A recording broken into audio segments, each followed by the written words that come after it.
त्यांना आता सुट्ट्या लागल्या आहेत. त्यांना सारखं काहीतरी खायला हवं असतं. तुम्ही करा किंवा मुलांनाही करायला द्या किंवा मुलांच्या मदतीनेही करू शकाल असा साधा आणि सोपा पदार्थ. त्यासाठी तुम्ही कोणताही रेडीमेड शेवया घ्या. माझ्याकडे होत्या त्या भाज्या मी घेतल्या. याच्याशिवाय तुम्ही गाजर, फ्लॉवर, कोबी, फरसबी अशाही भाज्या घेऊ शकाल. चण्याची डाळ, उडदाची डाळ, हिरव्या मिरच्या, कढीपत्ता.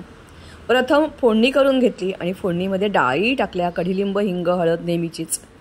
त्याच्याशिवाय मग प्रथम या डाळी चांगल्या लाल झाल्या की मग त्याच्यात भाज्या मिसळल्या. भाज्या टाकल्याबरोबर त्याच्यात आधी थोडं मीठ घाला आणि चांगलं हाय फ्लेमवर परतून घ्या. मग शेवया मिसळा आणि त्याच वेळेला जेवढ्या शेवया त्याच्या 1.5 ते 2 पाणी उकळत ठेवून द्या. त्याच वेळेला तुम्हाला उकळतं पाणी लाल झाल्यानंतर त्याच्यात ओतायचं आहे आणि मग ढवळून झाकण घालून ठेवून द्यायचं. अक्षरशः 5 मिनिटाच्या आत ह्या अशा शेवया तयार होतात. त्या तयार झाल्यावर त्याच्यात नारळ, कोथिंबीर आणि साजूक तूप सोडा आणि गरम गरम खायला द्या आणि एन्जॉय करा. हा झटपट होणारा आणि मुलांनाही करता येईल असा पदार्थ.